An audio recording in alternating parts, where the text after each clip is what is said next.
কবরস্থানে এসেছি নিজের মৃত বউয়ের মাথা কাটার জন্য, যার মৃত্যু হয়েছে 2 দিন আগে। একটি ধারালো ছুরি নিয়ে কবরস্থানে প্রবেশ করলাম। কবরস্থানে প্রবেশ করা মাত্রই দেখি আমার বউ আমার সামনে দাঁড়িয়ে আছে। মুহূর্তে শরীরের লোম দাঁড়িয়ে গেল, কারণ একটি মৃত ব্যক্তি কিভাবে দাঁড়িয়ে থাকে। জিজ্ঞেস করলাম, কি ব্যাপার আয়েশা, তুমি মারা যাওনি? তোমাকে 2 দিন আগে না কবর দিলাম?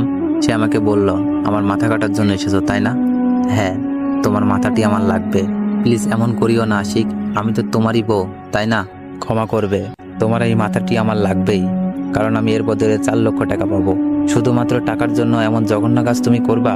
তুমি না আমার ভালোবাসতে? হ্যাঁ, তোমাকে আমি মৃত্যুর আগে ভালোবাসতাম, কিন্তু এখন না। আমার কাজটি আমাকে করতে দাও বলতেছি। ঠিক আছে, তোমার যা ভালো মনে হয় তাই করো, কিন্তু এর জন্য তোমাকে ভীষণ পস্তাতে হবে। দেখা যাবে পরে। কথাটি বলেই আশিক তার শরীর থেকে সব পোশাক খুলে ফেলে। শুধুমাত্র ছুরিটি নিয়ে যেই না পুরোপুরি কবরস্থানে প্রবেশ করবে, ঠিক সেই মুহূর্তে কবরস্থানের মৃত ব্যক্তিরা জাগ্রত হয়ে ওঠে এবং আশিককে অনুরোধ করে, আশিক তুমি এই কাজটি করিও না, ফিরে যাও তুমি। আশিক বলে, আমি যেই কাজে এসেছি সেই কাজটি করেই যাব। আমাকে যে বাধা দিতে আসবে তার ভালো হবে না, কথাটি মাথায় রাখো। এই বলে আশিক মাটিতে গড়তে গড়তে সোজা বইয়ের কবরস্থানে চলে আসে। সেখানে আসা মাত্রই পাগলের মতো কবরের মাটিগুলো সরাতে লাগে। এক পর্যায়ে মাটি সরানো হলে আশিক কবরের ভিতরে প্রবেশ করে। ঠিক সেই সময় লাশটি জীবিত হয়ে ওঠে। মুহূর্তে আশিকের কলিজায় কম্পন দিয়ে ওঠে। এই চুপ, একদম চুপ, তোর এই মাথাটি আমার লাগবেই। এমন করিও না আশিক, আমার অনেক কষ্ট হবে। আশিক বলে, তোর আবার কিসের কষ্ট? হ্যাঁ, তুই তো মারা গিয়েছিস, এখানে কষ্টের কি আছে?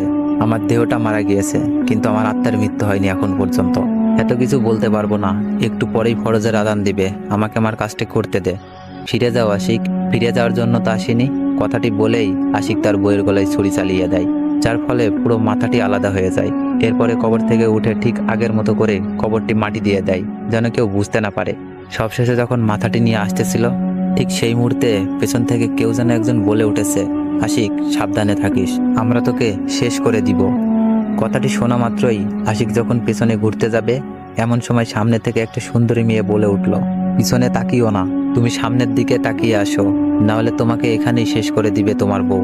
কথাটি শুনে আশিক আর পিছনে না তাকিয়ে এক দৌড়ে কবরস্থানের বাইরে চলে আসে। বাইরে আসা মাত্রই আশিক মেয়েটিকে বলে, এই আপনি কে? আর এত সুন্দর সাজগুজ করে কবরস্থানের সামনে ঘুরতেছেন কেন? আমিও তোমার মতোই একজন, কিন্তু আপনি এখানে কেন সেইটা বলুন। আসলে আমার অনেক পিপাসা পেয়েছে, যার কারণে এখানে আসা। আমার পিপাসা পেলে পানি খান, এখানে আসার কি দরকার? বুঝলাম না। পানি না, আমার রক্ত চাই, রক্ত। মানে? আমার রক্ত দাও না একটু, আমি অনেক ক্ষুধার্ত। আমি রক্ত কোথায় পাবো? আমার কাছে কোনো রক্ত নেই, বুঝলেন? তোমার শরীরে অনেক রক্ত, তো আমি তোমার শরীর থেকে রক্ত পান করব? আমার অনেক পিপাসা পেয়েছে। এইটা কখনোই সম্ভব না, আমার সামনে থেকে সরুন, না হলে খুব খারাপ হবে। মেয়েটি হাসা শুরু করে দেয়। এইভাবে হাসতেছেন কেন আপনি? তোকে মেরে ফেলবো, এই কারণে হাসতেছি। এই বলে মেয়েটি আরো হাসতে শুরু করে দেয়। ঠিক সেই মুহূর্তে আবার কবরস্থান থেকে শব্দ আসে, আশিক তুমি কবরস্থানে প্রবেশ করো, আমরা তোমাকে রক্ষা করব। আশিক বুঝতে পারছিল না কি করবে। ঠিক সেই মুহূর্তে সেখানে তো পরবর্তী পার্টের জন্য অপেক্ষা করুন, আর ভিডিওটি একটু বেশি বেশি কপি লিঙ্ক করে দেন।